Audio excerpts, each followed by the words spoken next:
Hello my dear students. आज हम पढ़ेंगे अपने सिलेबस में लगी हुई एक कविता एक फूल की चाह, जिसे लिखा है सियाराम शरण गुप्त ने। इसे पढ़ने से पहले मैं आपको थोड़ा सा बता दूं कि ये उस समय की कविता है जब महामारी फैली हुई थी, यानी कि उस टाइम पेंडेमिक था। जैसे अभी कुछ समय पहले आया था ना कोरोना, वैसे ही उस समय एक दूसरा पेंडेमिक था। तो और एक और बात इसमें ये थी कि एक जो पिता था, जैसे हम लोगों ने कोरोना पीरियड में देखा कि हम लोगों को घर से बाहर नहीं निकलने दिया जा रहा था कि कहीं हमारे घर में भी ये बीमारी ना आ जाए, लोगों ने साथ छोड़ दिया था। तो उसी तरह से एक पिता था जिसकी पुत्री का नाम था सुखिया। तो उसने भी क्या किया, वो भी यही चाहता था कि मेरी लड़की जो है वो बाहर खेलने ना जाए, क्योंकि फिर उसे भी वरना ये रोग हो जाएगा। और एक और विशेष बात उसमें ये थी कि वो जो थे वो दलित समुदाय के लोग थे, यानी कि लोअर कास्ट। जैसे अभी भी हमारे यहाँ है ना, बहुत सारी छुआछूत भेदभाव ये सारी चीज़ें हैं, और यही चीज़ें उस समय भी थी। तो उस समय बहुत कुछ और ज़्यादा थी। ये माना जाता था कि ये जो दलित होते हैं, जो लोअर कास्ट के लोग होते हैं, वो अछूत होते हैं और ये मंदिर में नहीं जा सकते, ये प्रसाद नहीं छू सकते, ये फूल नहीं छू सकते वहाँ के। तो उसी टाइम की ये कविता है। और जिस लड़की को ये पेंडेमिक हुआ था, जो लड़की इसकी चपेट में आई थी, तो वो क्या कहती थी कि मुझे कुछ नहीं चाहिए, सिर्फ एक पूजा का फूल ला दो। ठीक है, अब मैं इसे पढ़ती हूँ, देखिएगा। अब एक पिता कह रहा है कि बहुत रोकता था सुखिया को, न जा खेलने को बाहर, नहीं खेलना रुकता उसका, नहीं ठहरती वह पल भर। मेरा हृदय काँप उठता था, बाहर गई निहार उसे, यही मनाता था कि बचा लूं किसी भांति इस बार उसे। तो वो पिता क्या कह रहा है कि मैं अपनी जो पुत्री थी सुखिया, उसको बहुत रोकता था कि बाहर खेलने ना जाओ, लेकिन वही उसका बच्ची थी तो उसका खेलना नहीं रुकता था, लेकिन वह पल भर मतलब एक सेकेंड के लिए भी नहीं ठहरती थी। कह रहा है कि मेरा हृदय काँप उठता था। अब एक पिता का हृदय था, वो काँप उठता था कि खेलने जा रही है। कह रहा है कि मेरा हृदय काँप उठता था, बाहर गई निहार उसे। जब वो बाहर जाती थी तो उनका हृदय काँप उठता था उसे देखकर। निहार का मतलब होता है देखना, ठीक है। और वो क्या मनाते थे, कह रहे कि यही मनाता था कि बचा लूं किसी भांति इस बार उसे। वो बस यही प्रार्थना करते थे, यही मनाते रहते थे कि उसको किसी भी प्रकार इस बार बचा लिया जाए। फिर भीतर जो डर रहा छुपाए, हाय वही बाहर आया। जो मन हम लोग कभी कभी अपने अंदर छुपाए रहते हैं ना, वही कभी कभी सच भी हो जाता है। तो कह रहे हैं कि भीतर जो डर में छुपाया था वही एक दिन बाहर आ गया। और क्या हुआ, एक दिवस सुखिया के तन को ताप तप्त मैंने पाया। तन मतलब होता है शरीर, और ताप मतलब होता है ताप तप्त मतलब वही गर्म बुखार से पीड़ित एकदम गर्म शरीर। कह रहे हैं कि एक दिन क्या हुआ, मैंने सुखिया के शरीर को एकदम गर्म पाया। ज्वर में विह्वल हो वह बोली, क्या जानूं किस डर से डर, मुझको देवी के प्रसाद का एक फूल ही दो लाकर। ज्वर में विह्वल, ज्वर मतलब फीवर, बुखार, और विह्वल मतलब व्याकुल हो जाना। जब हम बीमार होते हैं तो क्या होता है ना, कुछ भी अच्छा नहीं लगता, एकदम व्याकुल हो जाते हैं। तो वही उसका था, वह बुखार में बहुत व्याकुल सी हो गई और कह रही कि मुझे किसी चीज़ का पता नहीं, क्या डर है क्या है, बस मुझको क्या ला दो, एक मुझको देवी के प्रसाद का एक फूल ला दो, बस यही चाहिए। याद रखना, ये क्वेश्चन की तरह भी आपसे पूछा जा सकता है कि जो सुखिया थी उसने अपने पिता से क्या मांगा, वह क्या चाहती थी। तो सिर्फ सुखिया ने देवी के प्रसाद का एक फूल ही मांगा था, यही उसकी इच्छा थी। ठीक है, ये सारा आपको दे रखा है कि निहार का मतलब देखकर, ताप तप्त मतलब बुखार से गर्म, ज्वर मतलब बुखार, विवल मतलब व्याकुल। ठीक है, तो वही एक बार चाहें तो फिर से देख लेते हैं कि सुखिया का जो पिता था वो अपनी बेटी सुखिया को बाहर जाने से बहुत रोकता था, क्योंकि बाहर महामारी फैली थी और उसे डर था कि कहीं उसकी बेटी महामारी का शिकार ना हो जाए। परंतु उसकी बेटी का खेलना नहीं रुकता था, वह थोड़ी भी देर घर पर नहीं रुकती थी और बाहर खेलने चली जाती थी।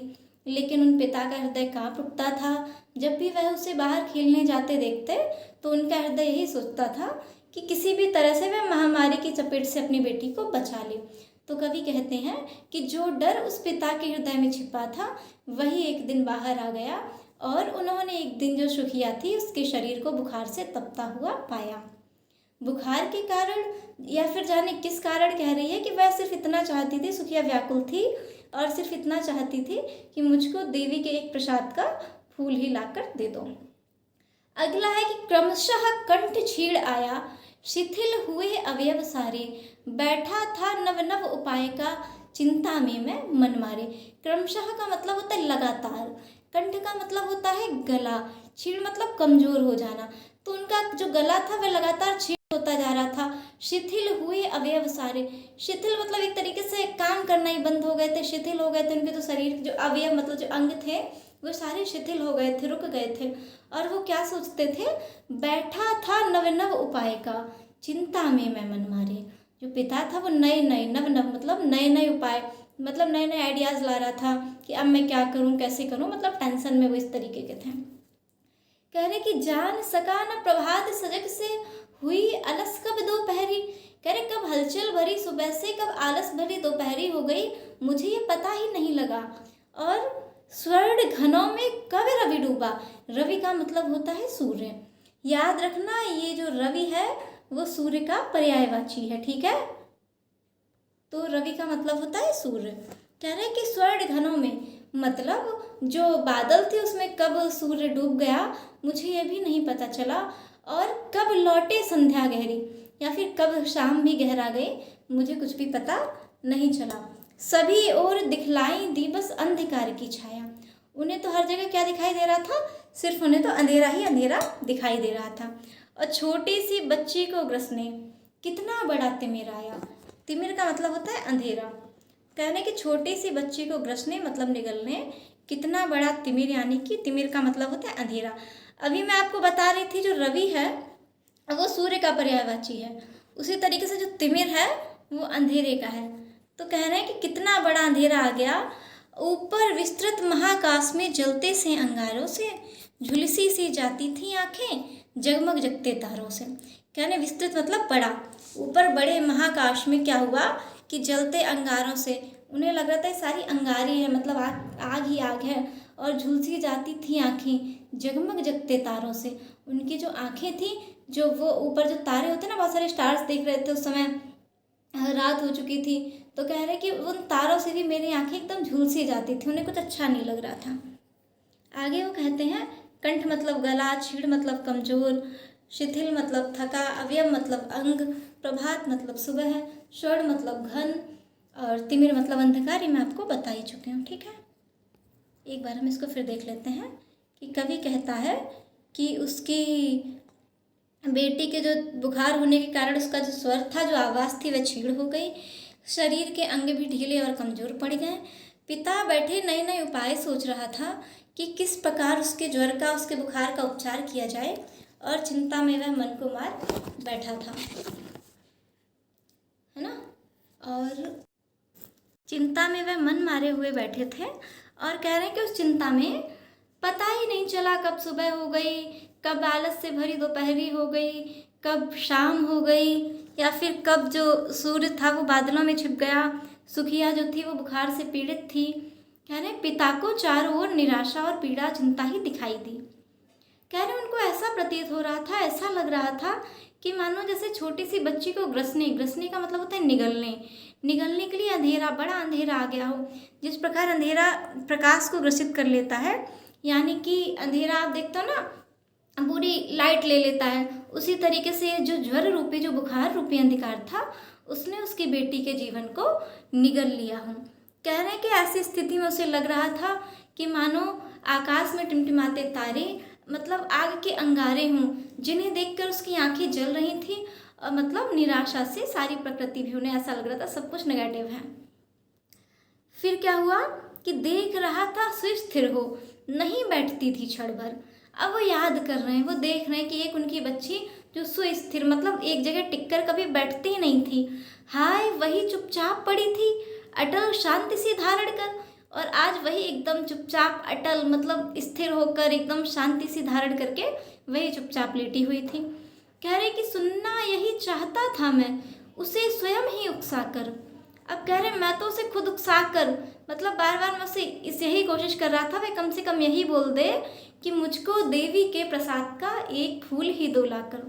कह रहे मैं बार बार ऐसा करता था, मैं बार बार उसे उकसाता था, बार बार ट्राई कर रहा था कि वह कम से कम यही बोल दे कि मुझको देवी के प्रसाद का एक फूल ही ला कर दे दो। अब क्या कह रहे हैं कि ऊंचे शैल शिखर के ऊपर मंदिर था विस्तीर्ण विशाल। मतलब ऊंचे शैल मतलब होता है पर्वत, ठीक है। शैल शिखर मतलब पर्वत, शिखर का मतलब कह रहे हैं कि ऊंचे ऊंचे बहुत पर्वत के ऊपर मंदिर था विस्तीर्ण विशाल, बहुत बड़ा फैला हुआ। और उसमें क्या थे, स्वर्ण कलश सरसिज विंशित थे। सरसिज मतलब होता है कमल और विंशित का मतलब होता है खिले हुए, ठीक है। तो और उसमें क्या था कि जो स्वर्ण कलश सजे हुए थे मंदिर के ऊपर, सोने के कलश रखे थे और जो कमल थे वह खिले हुए थे। पाकर समुदित रवि कर जाल, पाकर समुदित, समुदित मतलब होता है प्रसन्नता के साथ सूर्य की किरणें पाकर जो कमल थे वह खिले हुए थे। सोने का कलश रखा हुआ था। दीप धूल से आच्छादित था, आच्छादित मतलब कवर किया हुआ, पूरा ढका हुआ। तो दीप और धूल से क्या क्या था, जो मंदिर था पूरा ये धूप होगा, दीप धूप से आच्छादित था, ठीक है। मंदिर का आंगन सारा, जो मंदिर का आंगन था वह दीपक और ये धूप इन सब चीज़ों से पूरा ढका हुआ था। गूंज रही थी भीतर बाहर मुखरित उत्सव की धारा, और बाहर भीतर क्या था, केवल आनंद की धारा थी। हर जगह बहुत एक अच्छा माहौल था, उत्सव उत्सव हो रहा था, मतलब एंजॉय टाइप का लग रहा था। तो कह रहे हैं कि सुखिया का पिता स्थिर हुए अपनी बीमार बेटी की तरफ देख रहा था और सोच रहा था कि जो कभी पल भर भी नहीं बैठती थी, आज वही चुपचाप अटल शांति को धारण किए बैठी है। मतलब कुछ बोल ही नहीं रही। बुखार के कारण उसकी स्थिति इतनी दयनीय बनी हुई है कि पिता उसे स्वयं उत्तेजित कर रहा है, उकसा कर यही सुनना चाहता है कि कम से कम उठकर इतना ही कह दे कि मुझको देवी के प्रसाद का एक फूल ही ला कर दे दो, है ना। और मंदिर जो था वो बहुत विशाल था, एक पर्वत की चोटी पर था और मंदिर के शिखर पर कमल के फूल में स्थापित वही सोने के कलश, इस पर सूर्य की किरणें पड़ रही थीं, वह सुशोभित हो रहा था। मंदिर में धूप दीप का वातावरण था जिस कारण सारा मंदिर सुगंधित लग रहा था और इतनी चहल पहल थी कि अंदर से बाहर तक ऐसा लग रहा था कि कोई उत्सव हो। अब आगे देखिएगा, भक्त भक्त वृंद सब मधुर कंठ से गाते थे सबक्ति मुदमय। जो भक्त वृंद का मतलब होता है जितने भी भक्तगण थे, जितने भी भक्त थे, वो सारे मधुर कंठ से एकदम मीठे गले से गाते थे भक्तिमय होकर। क्या गाते थे, पतित तारिणी पाप हारिणी माता तेरी जय जय जय। याद रखना कि वो लोग कौन सी पंक्ति गाते थे, पतित तारिणी पाप हारिणी माता तेरी जय जय जय। कह रहे कि मेरे मुख से भी निकला, बिना बड़े ही मैं आगे को जाने किस बल से ढिकला। कह रहे मेरे मुख से भी यही निकला और बिना बढ़े ही मैं आगे को, मैंने अपने कदम आगे नहीं बढ़ाए, पता नहीं किस फोर्स से किस बल से ऐसा हुआ कि मैं आगे की तरफ बढ़ गया। और मेरे दीप फूल लेकर भी अम्बा को अर्पित करके दिया पुजारी ने प्रसाद जब आगे को अंजलि भर के।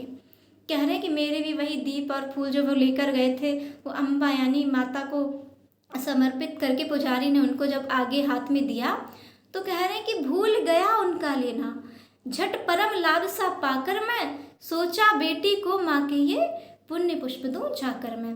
कह रहे हैं मैं भूल गया उनका लेना, मुझे कुछ याद नहीं रहा, मैं उस समय सिर्फ इस लालच में था, इस लाभ में था कि मैं ये फूल ले जाकर जल्दी से क्या करूँगा, अपनी बेटी को ये जो पुण्य पुष्प हैं, ये जो फूल हैं, वह जाकर मैं अपनी बेटी को दे दूँगा।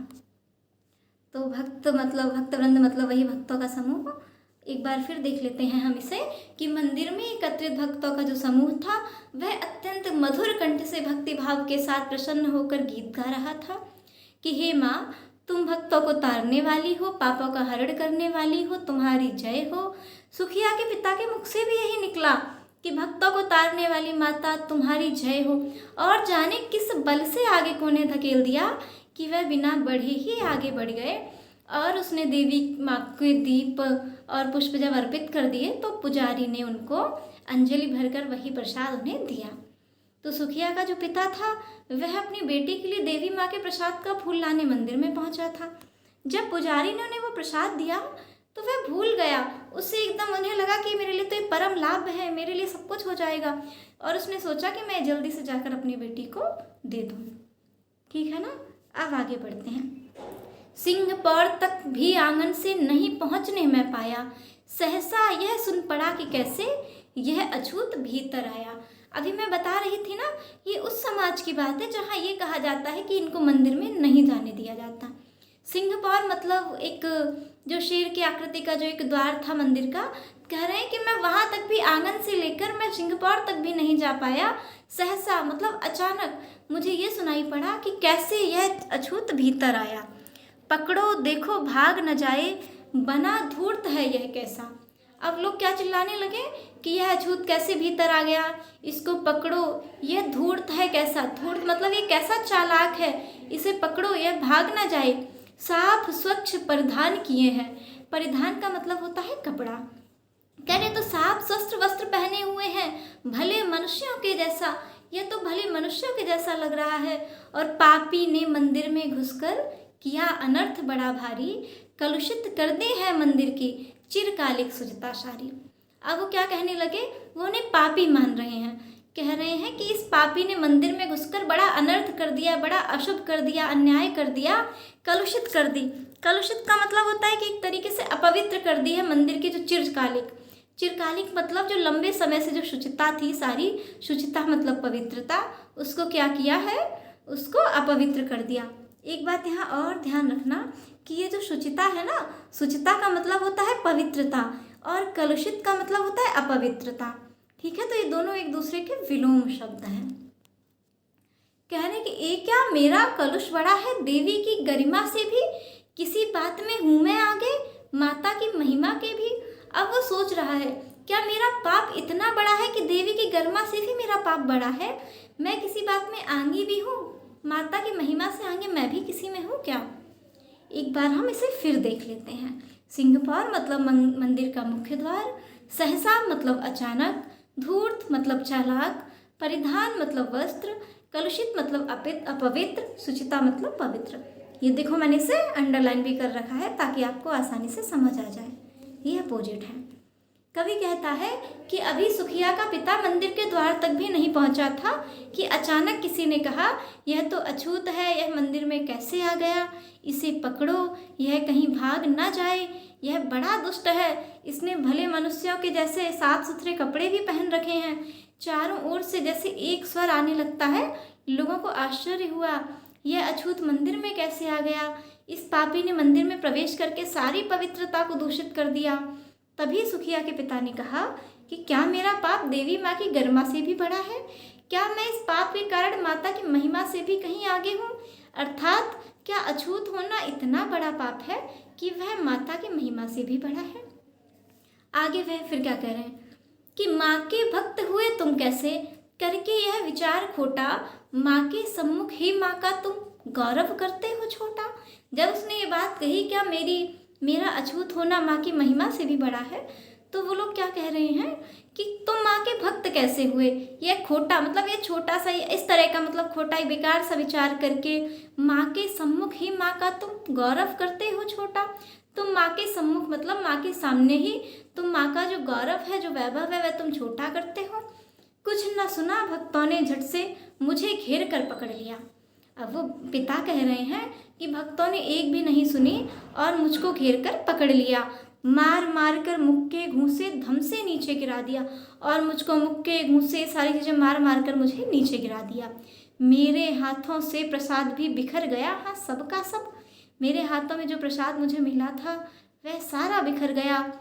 और हाय अभागी बेटी तुझ तक कैसे पहुंच सके यह। अब कह रहे हैं कि बेटी तो कितनी अभागी है, तो कितनी अभाग्यशाली है कि तुझ तक यह अब कैसे पहुंच सकेगा।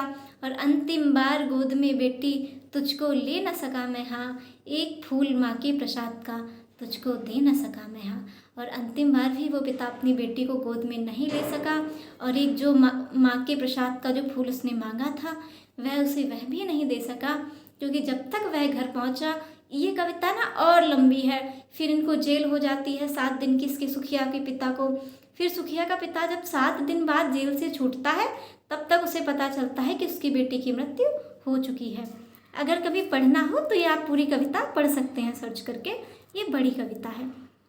फिलहाल हम यहाँ पर और आगे देख लेते हैं कि कवि कहता है सुखिया के पिता ने कहा कि इस प्रकार का बुरा विचार करके तुम माँ के भक्त कैसे हो सकते हो? माता के दरबार में तो कोई छोटा बड़ा नहीं होता, तुम माँ के सामने ही अपना गौरव छोटा कर रहे हो। लेकिन भक्तों ने उसकी एक बात नहीं सुनी, झट से उसको घेर लिया, मुक्के घूंसे मारकर उसे नीचे गिरा दिया। नीचे गिरने पर उसके हाथों में जो सारा प्रसाद था वह बिखर गया, और जो सुखिया के पिता का मन ही मन था, जो वो दुखी हो गया और सोचने लगा कि वह अपनी अभागी बेटी के लिए देवी माँ के प्रसाद का एक फूल भी नहीं ले जा सका। वह व्यथित होकर मन ही मन कहने लगा कि बेटी, अब यह प्रसाद तुझ तक नहीं पहुँच सकेगा। मैं अंतिम बार तुझे अपनी गोद में भी नहीं ले सका, मेरी अंतिम इच्छा भी पूरी नहीं कर सका, तेरी अंतिम इच्छा भी पूरी नहीं कर सका, तुझे देवी माँ के प्रसाद का एक फूल भी लाकर नहीं दे सका। और आज के सिलेबस की कविता यहीं पर ख़त्म हो जाती है। उम्मीद है कि आपको समझ में आई होगी। इसी के साथ हम मिलते हैं अगली क्लास के साथ। तब तक के लिए धन्यवाद।